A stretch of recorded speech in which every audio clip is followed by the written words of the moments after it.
nose is like this. Oh, nice.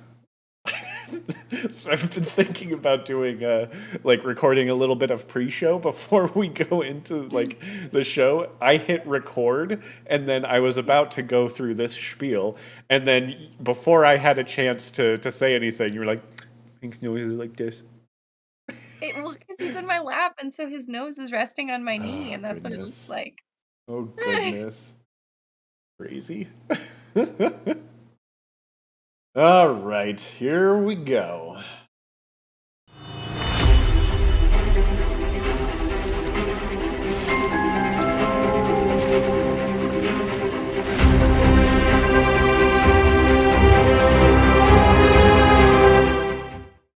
What is up, everyone, and welcome to another episode of Sibling Rivalry, the comic book club show hosted by yours truly, it's Benpai, and my wonderful little sister, Anna Kin. It's you. Yeah, it is me. Yeah, just like the pick for this week was you. For those of you who don't know and Oh, are new to the show, real quick, we pick comics every week.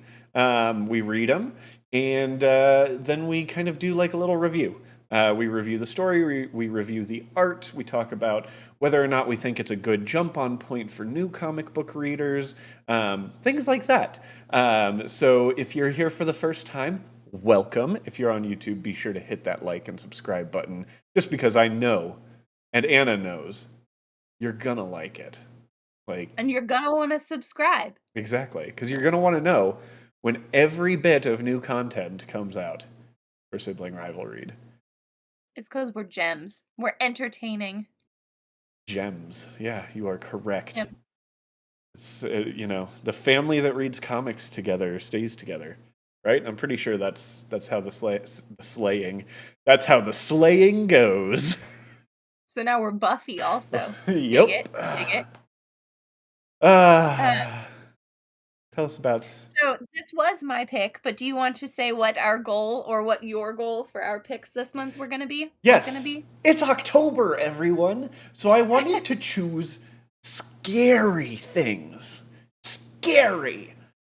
And obviously, Anna chose something scary because fear is in the title. Okay, that makes it sound really shallow, but I did look really hard for different Marvel options for this category specifically. And this is just the one that I ended up going with. Yeah, and we had some good conversation going into it. Like, you had a few different options. I tried to throw in a few options as well. Yeah. The thing with Marvel, and it's nothing against Marvel as a whole. They don't do dark, gritty. I mean, there are some out there. Like I was personally hoping for the Haunted Bear, the New Mutants one. That one looks. That one sounds so good though. But and then you had a few that. I mean, I think that's the only one on the list of the quote unquote scary Marvel comics that I hadn't read. You hadn't read the Monsters one, Monsters Unleashed. Right. I'm pretty sure that was more parody than it is actual fear. Yeah. But that was on the list. That was on the short list. But I mean, as well as Deadpool Kills the Marvel Universe. The first that one's run good. through. That one's good too. But none of them are scary. I would say, like, not even. I wouldn't even consider like Marvel Zombies to be like horror. Marvel Zombies is just funny. It is. It's a fun read. But yeah, I. So you chose Fear itself. Yeah. And I do think like there's definitely an element of horror to it. Like when you think about the villain. Spoiler, if you haven't read it, which you should have if you're listening. Yes. Bucky dies, and it's a pretty gruesome death. For Marvel, it's pretty graphic, yeah. Yeah. And then, I mean, Thor also dies. Yeah, but Thor always dies. No, this is like the legit death of Thor though. Like yes, he comes back. There's only like 3 people in the entirety of comics that stay dead in comic books, Anna, and that's Thomas Wayne, Martha Wayne, and Uncle Ben. Those are the 3 people in comic books who stay dead. I'm just saying though, so Hello I there. don't usually get super worked up when a character dies because I'm just like, they'll be back. Yeah, I know. It's Especially when they go out with a good bang. uh-huh. Like, I mean, Thor goes out saving everybody. Oh yeah. So, Thor goes out with humanity, not with the Asgardians. yeah. So, I mean, he had a great send off to the point where it didn't, and he's going to be back later at some point. Oh yeah. So, Yeah. Um unlike Dick Grayson's death in Injustice, which was an injustice to it Dick Grayson. was. I don't even care that you meant that as a pun. It Uh, truly, truly I was. know, I know. But on top of that, like a villain who grows stronger based on the fear of a planet, pretty scary. And it was interesting also to see that character grow stronger, Hmm. visually grow stronger. Yeah, because Um, it's like he de-aged as he grew stronger, he unmummified. They unmummified. rehydrated that fruit. Yes, yes, they did. Real quick, I wanna throw something out there too. I love every single redesign of the Fear itself run. Like every single hero redesign, love it. Yeah. Except for my man Spider-Man. Why? Why does it look like he came out of the negative zone but just has some claws on his arms? He's got a Yeah. negative suit already. You're telling me that what's the artist's name of this one? It's like something Imonen. You're telling me they couldn't come up with something ever so slightly better? Like, look how sick Wolverine looks, and freaking Iron Wolverine looks Man. the most terrifying. Yes, absolutely. And then Iron Man looks like the Destroyer. He does. Plus, Danny Rand, the immortal Iron Fist, and Black Widow also look pretty sick. Um, I don't know how I feel about. I mean, I don't know, but I also kind of love how Doctor Strange has a Caduceus staff. I love it. Like, okay, good job, Tony. You know what you're doing. I loved it. I thought it was cute. Yeah. And I just love. Especially since, like, I think there were only 2 of them when you saw the dwarves all lined up with the weapons, and Right. Tony said that he made them all for individuals. I think there were only 2 where I was like, "I know where those are going." I've read it before, so I can't really say that I know for sure which way, one way or the other. Um, and one of the things that I absolutely could just stare at with Fear itself every time are the cover arts. The cover arts for Fear itself, they are very well done. And so is that usual like first page right after the cover, where it's always like the white background and then a few Yeah. blocks with the credits in between. But Dang. uh but I will yeah, say also, just based on the cover art alone, it's very enticing to the point where, like, I really wanna read I don't wanna say spin-offs because 'cause they're not spin-offs. They're stories that overlap with this story that just the perspectives of the localized. heroes. Yeah. Yeah. That are more, yeah, localized viewpoint. House of M does it too. Uh-huh. I mean, all of them do it. Civil War, yeah, that's Civil true. War, AVX, AVX 2, Civil War 2, Original Sin. Um, And the list just goes it, on, it Mr. like Slate. literally every single thing. But I'm not always interested. No, I can understand that, but with Fear itself, especially, I would especially love to read like Hulk, Future Foundation, um, like those two in particular. Love Same, to, those are the 2 that I'm most interested um, in.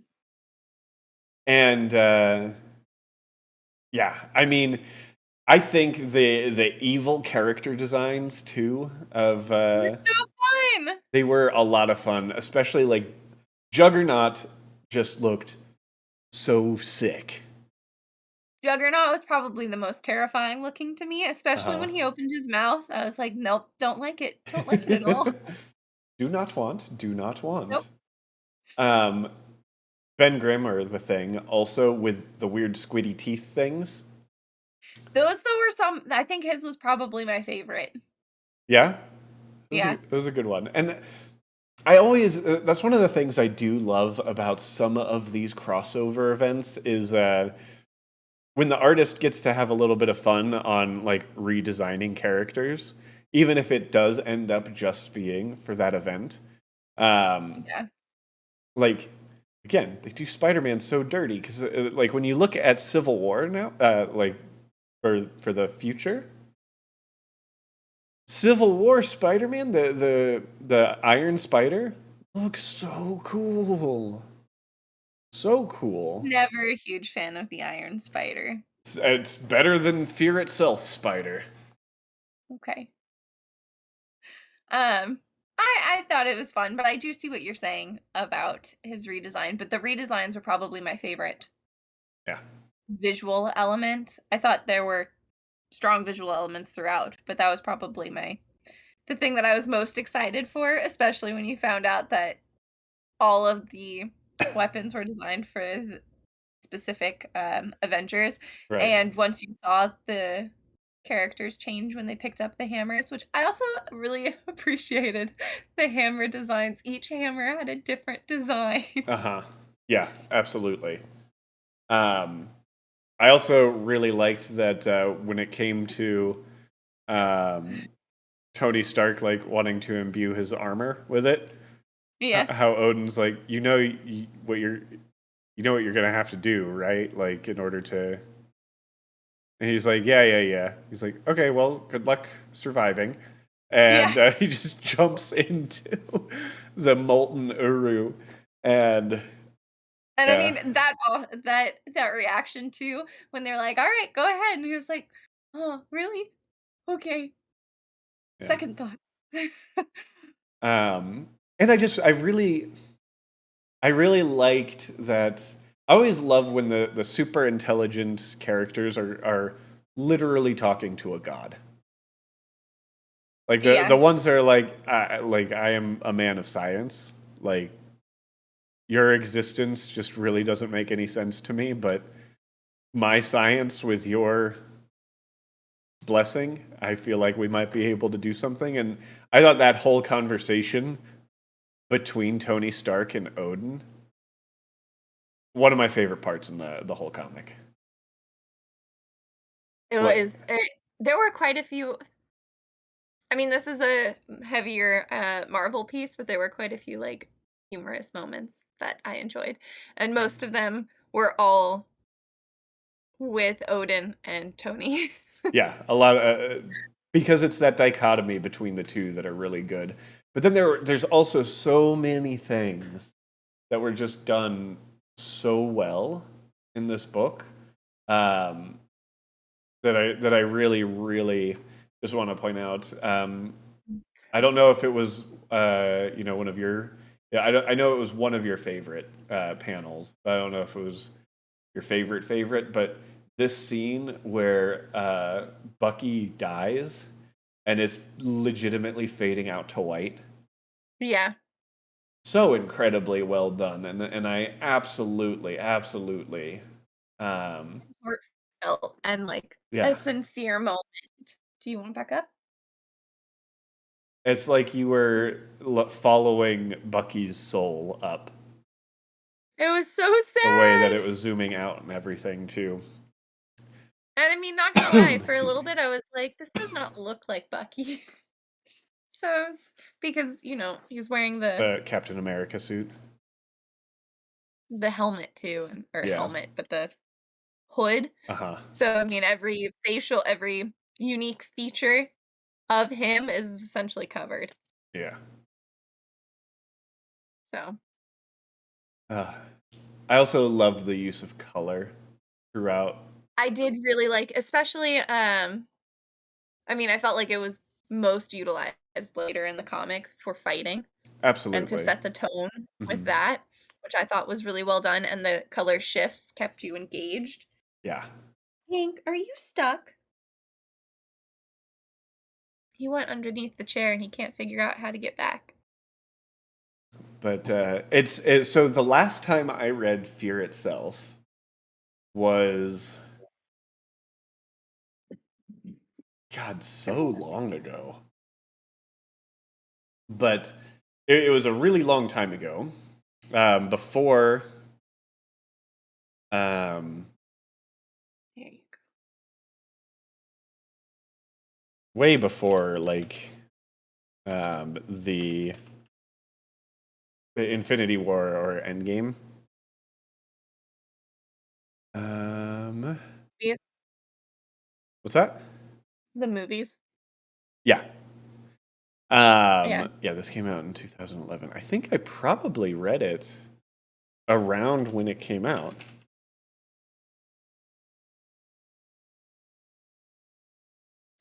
Probably accurate.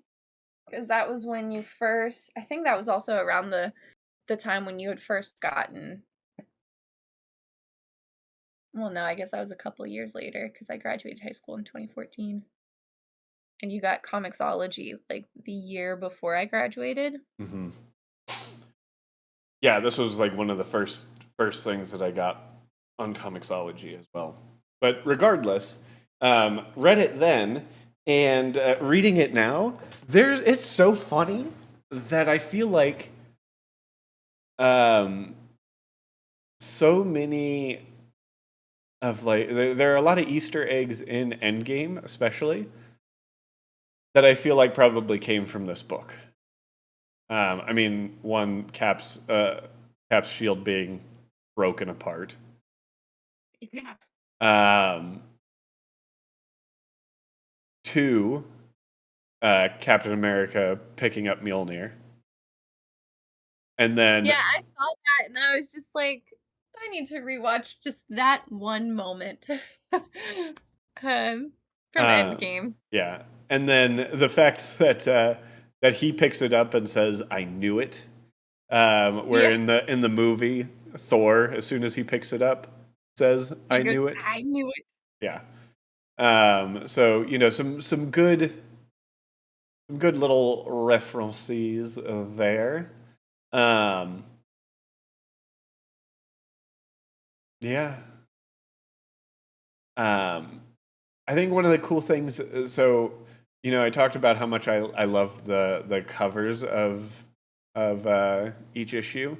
I think this is like one of those few books where the covers were done by the same artist that did the book. Yeah, so you knew, well, it also with this one in particular, with the collected series, Hmm. I mean, I can't remember, so I accidentally read these as the independent, Yeah. as the single issues, because they were all free on Comixology, and I guess I had downloaded the first one by mistake a bit ago, and so that was the first thing that I saw in the library, and I was like, "Oh, okay, cool, I guess we're just reading them single issue, that's cool." And then literally like what 2 hours before we're set to record, I get a text message. Oh, I read them individually, so I'm gonna have to. Go I'm gonna back have all the to way through it and figure out the numbers of the pages. so that I could put them in the slideshow here. And then I was like, oh, so that probably means you didn't read Book of Skull. And I did not, so I had to go back. Also, oh my gosh, this freaking dragon, absolutely sick. Um, Oh, the I forget what his name is. The Odin's brother. the serpent? Yeah, the serpent. Was that his name? The serpent. No, he had another name, but I remember him by the serpent Okay. because that was easier. Such a cool design. I love it. I absolutely love it. And I loved this particular page when you get to see it um, in The the weekly green evolve. background, magic haze background, right next to the golden glow of the army. Uh-huh.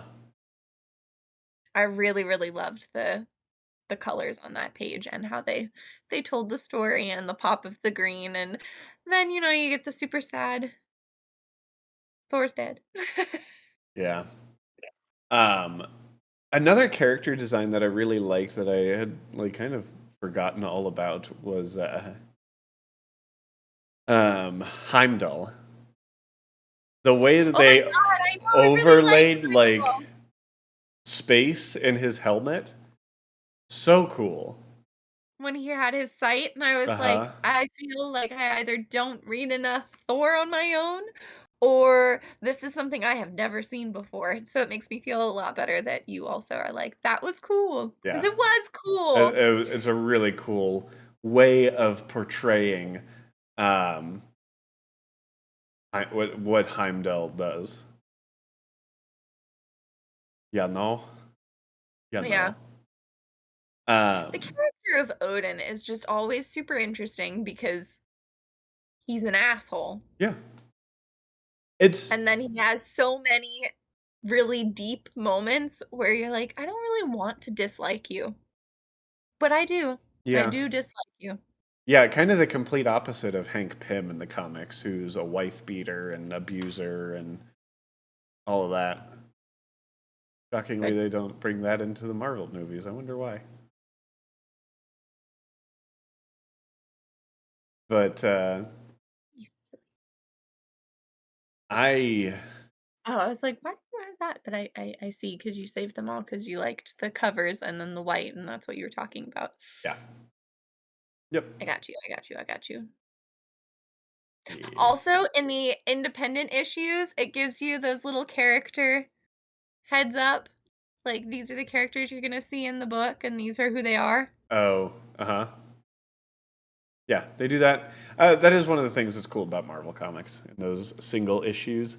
I've been really enjoying that in Marauders because Seeing there's all the X-Men yeah, that you're gonna see. but yeah, I enjoyed Fear itself. I don't think it's like the greatest Marvel event of all time.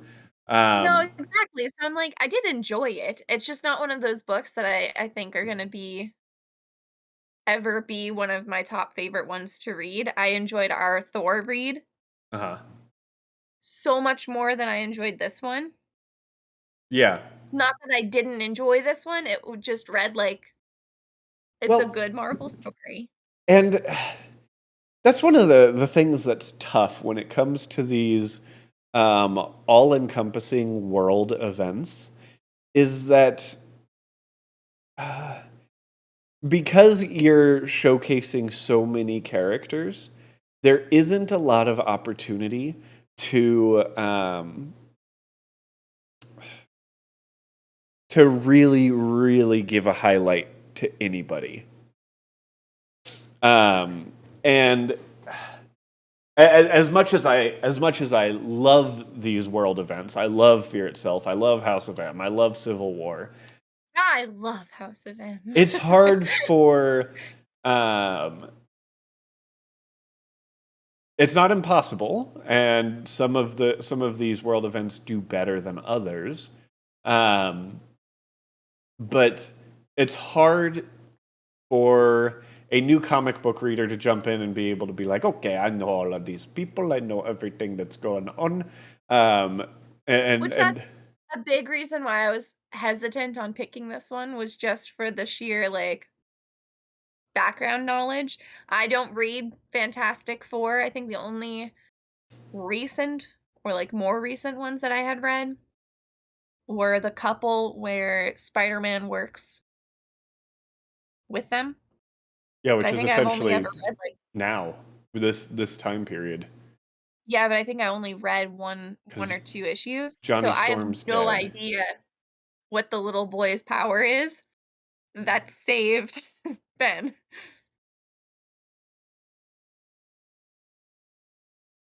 Oh, You got super quiet. yeah, because Aelin just decided Oh, and it startled me. uh, but yeah, so I have no idea what that kid's power is. I couldn't tell you. I don't remember. Very good though, like, sibling little relationship there where she's like, "You're a loser." Yeah. No, And she only said, like, 2 lines, and she called him a loser in both of them, and I was like, "Mood." I personally enjoy Fantastic Four a lot and Future Foundation, and the whole Richards Storm family. I think that whole dynamic is great, and does not get good representation in movies. Um, maybe I'll have to pick for one of my Marvel picks in the new year. Will have to be a Fantastic Four because Yeah, I've they're done all of overachiever art. my picks for the rest of the year. I was essentially trying to plan our New Year's episode. You know? I need to figure it out. I mean, I have a list, a running list of, DC manga and independents easily. Hmm. My mangas get a little iffy, and my Marvels are very, like, non-existent because I don't How Marvel. I feel about my DCs. Yeah, so, you know. But, um, yeah, overall story-wise, it's just really hard for me, and I to say what I didn't like about it because there wasn't anything I didn't like about it, it just didn't stand out to me yeah. overall. Hmm. Um, I did enjoy the art, and I also really enjoy every time when there's a big world event consistency with the artists and the style, because I Yes, think that can break you out of the story, especially in collected editions, I rather agree. quickly, which we experienced with, like, Robin Wars way back when we started this. Yes. Um, Um, yeah. mm, yeah, and I did also thoroughly like for art that I picked, obviously, I picked the panels that, showcase the costumes and the character designs. Right. 'Cause those are just super creative and a lot of fun to look at. Um, and a lot of the ones that I chose also were for the lighting elements to it and the panel breaking, the figures breaking out through the panel, especially in fight scenes and things like that, where it heightens the energy. One of my favorite ones, um, that did it was when the serpent, like, rips the breaks the shield. Oh yeah. And the energy for that entire thing just kind of propelled it outside of the panels, as well as when you see the Hulk fighting as one of the hammer wielders. I can't. And his figure just continuously breaks through the borders, whereas nothing else really does. It just showcases how giant he is. And that entire scene with fighting was also quite funny with the whole, "I liked Ben. You have always been a pain in the ass. Yeah. Yep. I would have much rather have killed you." Uh, And then you don't see Ben, which is also kind of weird to me. Not I don't wanna say weird. disappointing that you don't see him then come and join the fight or try to even help them understand a weakness or what the heroes and villains are going through by being possessed by these god entities. Uh-huh. I think that's one of those things that if you want to know more, read Future Foundation. Oh, I see. I was yeah, but I'm saying in this storyline, No, no, seeing I them come understand. back Hmm. and being an integral team member of the Avengers and Right. helping them in the final battle would have been interesting. Yeah, I think it's more of Just like a seeing Luke Cage and his team, although I'm pretty sure that's more on the, like, miniseries yeah, one-offs within the story. I'm sure you get information on what was happening in Manhattan while all of this was going on. yeah. Um, yeah, I think that's the inherent problem again that I was talking about with um, these big world events. It's like, yeah, it would have been great to have all of that there, but what would you have cut out to fit that in? You know? I don't think And it would have been necessary to cut anything out. It would have been adding scenes, which, I mean, we've okay, read but you know comics that comics have significantly like longer before. yes, but single issues, these are already longer than your average run. Like each of these books was closer to 30 pages long than 20. Yes. That's I haven't already read many comics that are 20 pages long anymore, but I do personally wait most to read comics the are 20 limited 21 edition one. pages, 20 22 pages. Bet. Mm. I'm not gonna bet. I'm just Yeah, trying to think exactly. because I got when we went to when we did the comic book hopping for the shops Right, where so you live, most of mine were 30 or plus pages, right because there are which ads in were those. more expensive. Yeah, So and there are no. ad No. pages. The stories were only like one or two issues for the storyline. Remember? With Future State. So a lot of Oh, them were 30 pages for storyline, and then, um, again, but still there are I still got the new ads in those DCs. books. Yeah, I know, Yeah. but Oh, they were also inherently longer because the story was a themselves were shorter. right. So, that's why I'm like, I guess I really can't argue what you're saying because I just end up buying Yeah, and I mean, there's nothing to say that yeah. I wouldn't pick up like a director's cut of a comic book that has those extra scenes in them, but um, you know, at the end of the day, they do have a certain amount of pages that they are bound to fit their stories in. So yeah, if you're trying to add anything in, you have to think And they about do what have gets those taken out. spin-off Exactly. one-offs that who knows? Maybe what I'm saying is in one of those, and I just, haven't read it. Right.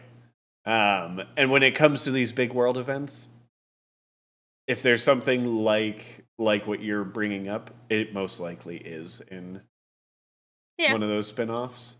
Um, because, you know, those are typically big glaring things in the story where you're like, what? Like for example, in Marvel Civil War, you've got like one book where Spider-Man is on Tony's side, then all of a sudden you see him in his regular suit with Captain America. It's like, when did you get your regular suit back? Kind of thing. yeah. So yeah, again, I think that's the thing that's inherently difficult with these world events. It's you can't put all of it in there, especially in like these collected editions, because you know if you're gonna put every single Fear Itself book into a Fear Itself collected edition, you're Like going to Omnibus, yeah, like an do an omnibus. omnibus. But you know they omnibuses don't always sell well, and they cost Oh a yeah, lot I to put hate buying together. them. Yeah. Um, and just because you missed something that was Future Foundation related that you want to know more about doesn't mean that you want to read, the I don't know the Defenders part of the comic or whatever.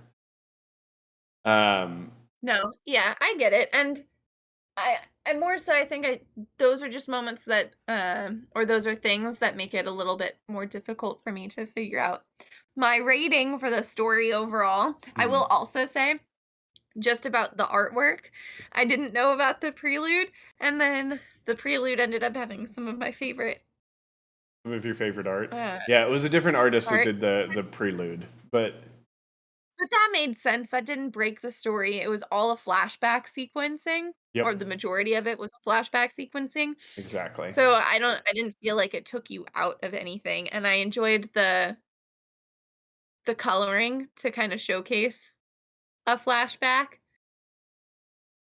the equivalent of that whole, like, mental ripple that you get in, like, old TV shows or cartoons Yeah. with the not harmonica, with the harp. Yes. That's Yeah. that's what a harp sounds like, everybody. Okay, that's what a harp sounds like. Um, And the metal arms. Super cool. mhm. Sin looked awesome. Sin looked great as Scotty. Mhm. Yeah. Um, absolutely, absolutely, and that's another one where when I was reading through here, that's not a super common villain, so I feel like new readers coming in might just immediately assume that that's the Red Skull. Fair. And I mean, not super far off, so it's okay. Yeah, but Um, it was another thing that I want to talk to you about, which is probably me just overthinking things. The serpent tells his daughter, who's in sin, that he's doing all of this so that she can rule Asgard. uh-huh. But the second he dies, her aura goes back into the weapon along with all of the others. Wasn't she was beaten before that?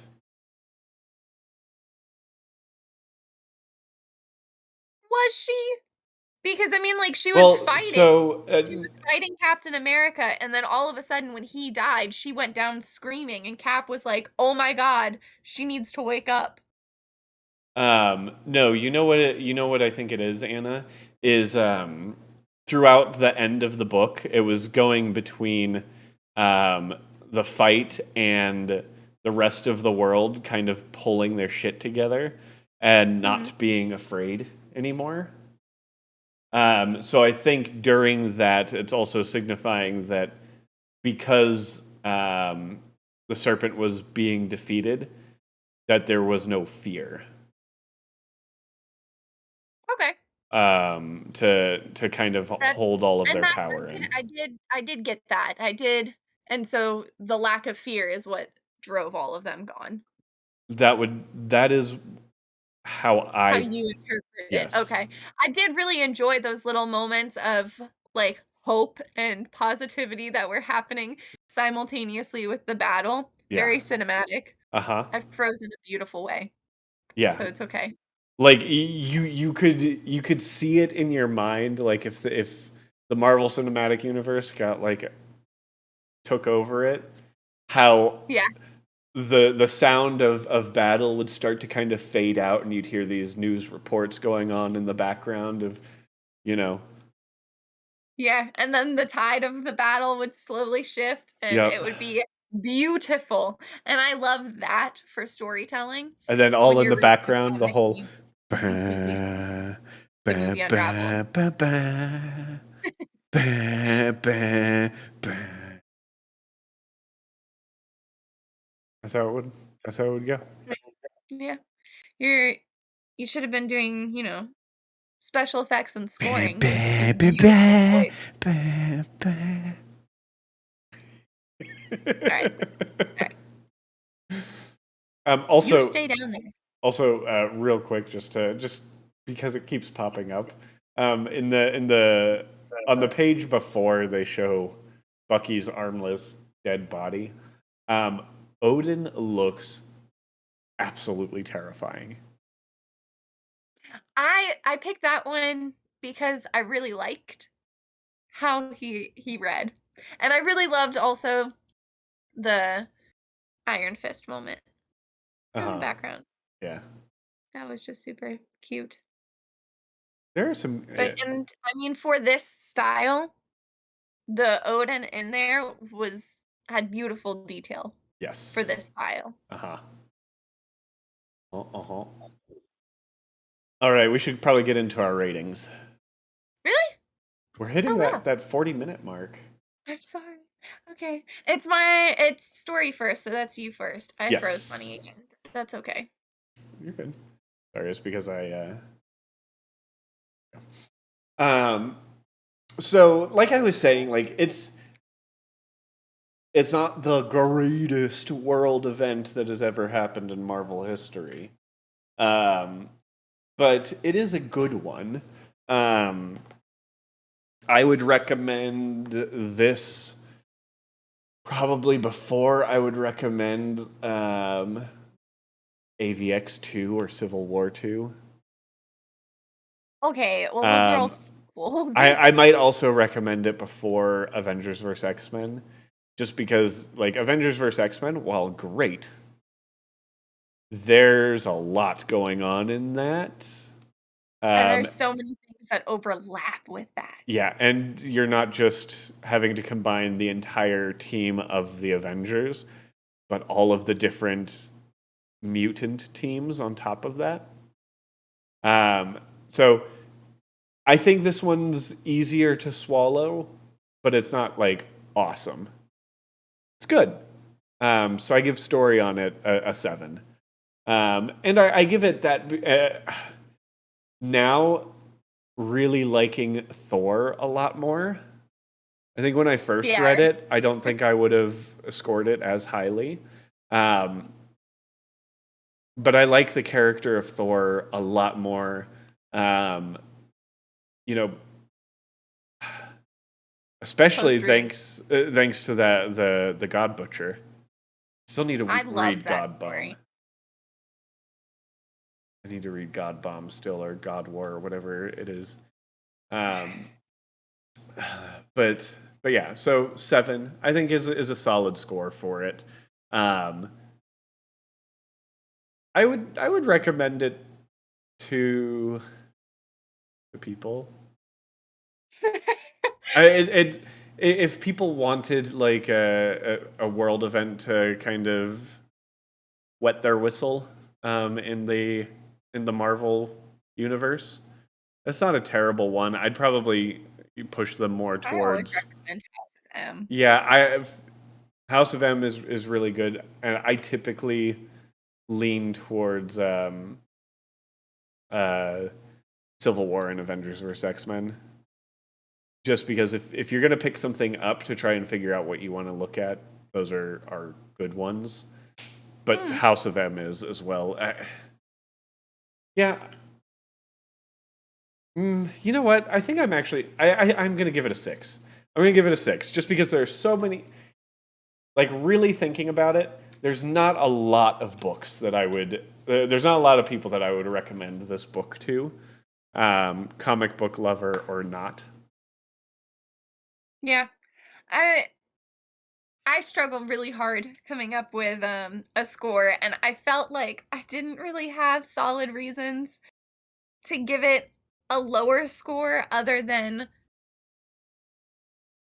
a lack of impact compared to other things that we have read, Hmm. even just on this. And because it's a world event, all of the characters are relatively watered down. Yep. So, but all of those things were elements that you kind of go into a large collection with that underlying understanding, unless it's a heavy emphasis on one particular character, which I did enjoy that at the very least, the character that had the most emphasis was Thor, and I thoroughly enjoy his character, especially after God Butcher. Mhm. Um, that being said, though, there was so much lore in Asgard that was being incorporated into the story that wasn't being expanded upon within the main storyline, which I thought was a flaw. Oh yeah, because this happens after the fall of Asgard. The fall Yeah. of the Earth, like the Earthbound Asgard. And and then you have this entire backstory of what happened between Odin and his brother, and you really only scratch the surface because Odin doesn't actually tell Thor what happened. So you're Yeah. left relatively in the dark about the main conflict. Yeah. So I gave it a 6 mostly for that because even if that is touched on in branched out comics, it should have been better addressed, I think, in the overarching storyline, or at least the introduction to the overarching storyline, um, in that way, because I think that would have helped move the pacing along in a more, urgent manner. Yeah. The storyline was good, and the ev and what was happening in the book was well done, but I think the sense of urgency would have been more present if we had more information about the villain, if that makes sense. Yeah. And you can disagree because your face looks like you wanna disagree, but No, that's I think again it comes into the how limited you are in, like I imagine there's probably more that's said in the Thor comics of this time period. and that's what I'm saying, like, I totally get that. Yeah, I no, just no, think that it didn't touch it enough yes, for the main conflict. right, and that's what I'm kind of getting at is like that's that excuse only holds so much. Yeah. Um, And that's the only reason that I got it down to a 6 was because I was like, that's really my biggest, I think, pet peeve of it. uh-huh. Otherwise, it's all kind of just what I expect from a Marvel Especially since it's a new m villain. comic. Yeah, It's not like a new villain who's like, pun intended, hella big. yeah. That was funny, you can laugh. Yeah, it was all right. Even a sympathy laugh, Ben. Thank you. You're welcome. Oh, and then That goes art to is me, art. Yeah. unless you wanted to say something. No, Okay. I had nothing else. Um, so art for me, I always feel so guilty saying this. It was relatively vanilla in terms of style. It was Mhm. again what I expect from a Marvel comic. I did thoroughly enjoy the use of color, and none of the art was distracting, so I could continue to read it and still enjoy it. I also appreciated overall book composition. Uh-huh. So I do think that how they integrated the real world storytelling into their superhero storytelling and how that continuously overlapped in all of it was really strong and really well done, and none of it visually took away from the action that was happening. Mhm. Just like I also think that every layout that they did was extremely intentional. Every just single panel that had no context or no dialogue or anything like that and was just a flash in a different location, even amongst the superheroes, was beautiful storytelling. So just because I'm saying, like, the art was vanilla because it's kind of just what I expect it to be, I don't mean that in a bad way at all. And so I'm giving the art an 8. Alright. I also gave the art an 8. I largely agree with you. This is what I expect when I open up a Marvel book. I feel like Marvel books, more modern ones, like not that this isn't a modern one, but like legitimately like the last 3 years of Marvel books. They're getting a little more experimental. But uh, I don't think that it being what you expect is bad. It does, the artist does a really good job at using the expected art style that we see in comics and like really kind of blowing it out of the water in terms of storytelling. Um, Yeah. like this tableau of Odin holding Thor, dead Thor, it's beautiful. Yeah. And there are a lot of beautifully rendered scenes. A lot of the fights are really well done. I love the for the like when Asgard's coming down to start fighting the serpent. The way that there's like that aurora that kind of overlaps the imagery Mhm. for the Bifrost itself. Um, I yeah, love the it's rainbow bridge. yeah, and it I don't care that it was what I expected because at the same time they did such a good job with the art Yeah. style. If you're not going to take risks, like big risks, at the least you can do is go into it and put your heart and soul into it. And I do feel like the artist did that. Yeah. Um, I agree. so that's why I'm at an 8. I could be probably coerced or convinced to give it even a 9. Um, but I yeah,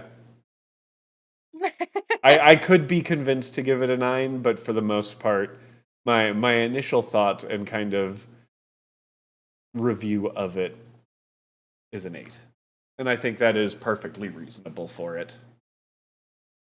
I mean, obviously, I agree. Hmm. That is also we're very agreeable on this one in terms of our rating. My overall for it, because it is my book, so I get to pick mine first, or say mine first, is a 7. Shocked. It's gonna meet right down in the middle. I don't think that one outweighs the other uh so drastically to sway it in to 6 or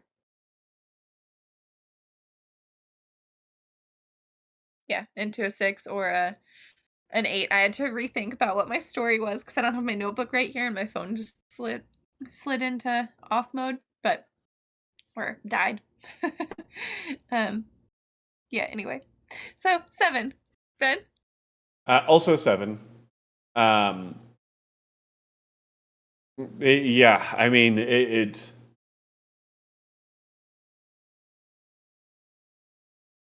this the story really brought the score down for me. Um, like the art, I think tried very hard to be the Story. wow factor of this book.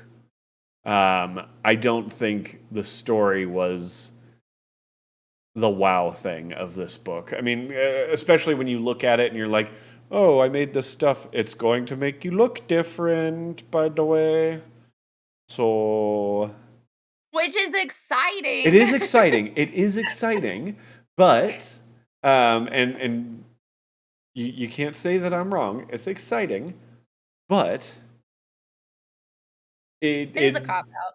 it 100% kind of a cop out, but uh, it really makes you see that they were more focusing on the look of Fear itself more than the story of Fear itself.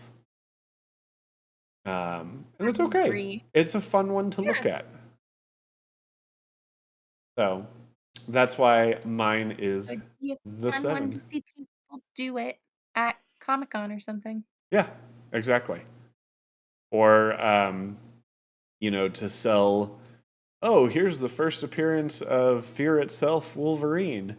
and the X-Men spin-off comic, or here's the first, whatever. All of these big variant covers that have the Fear Itself versions of the heroes, and Yeah. yeah, so Oh, 7. I mean, I don't wanna say it's a bad start because it's not, but it's not the most exceptional start to our lineup that we've had in the past. However, I am very excited for the comics that we have planned, with the exception of the manga after your warning, Oh my god! So the manga that I chose, Uzumaki, is how many pages? Like almost 700 pages. and seems terrifying. Yes, and the art is horrifying. We'll talk about it in 3 weeks. Um, I think that's the only one that I don't think I'm super excited about, and that's just because I typically read these going to bed. yeah, no, that's been I've been laying in bed and then wanting to read a comic. I'm like, oh, I'll just read stuff for book club, and I'm like, no, I won't. Monkey in the chat says that manga is, let's say, different. Finished it, but different. Um, yeah, I'm like 2/3 of the way through it. I'm almost done. Um, Reading our book choices in order? because Uzumaki was so long, I didn't want to try to cram Okay. 700 pages into one I week. haven't purchased our independent one yet. Anyway, what is our next one, Ben? Our next Since we're one, talking about yes, our next book is American Vampire Volume 1. Um, Technically a Vertigo book, but Vertigo's owned by DC, so whatever. That is my reasoning for it. I was really excited because it's what is American Vampire? It's Scott Snyder, right? And I really really like Scott Snyder. Um, that was kind of my whole Legasp. what? I said Legasp. That I like Scott Snyder. Yeah. Yeah, yeah. I mean, come on, Ben. Your choices, you had so many choices with DC and you picked a Scott Snyder book? I know. Shocker. And the first volume has a Stephen King story kind of intertwined with it, and it sounded fun. Um, and not the average DC pick. So I mean, you could have also picked Scooby Doo Apocalypse. is that Vertigo? I thought that was Dark Horse. No, that's DC. Oh right, because it's Warner Because Brothers. I was really sad because I was like, I wanted that to be an independent pick of mine later on, and then we found out it was DC, and I go, "Oh, but I have so many DC picks already." Oh yeah, that's legit DC. Sorry, Yeah. you're right. You right. You right. You right. Yeah.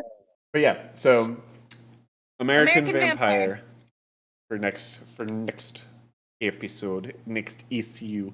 Anna, tell me something.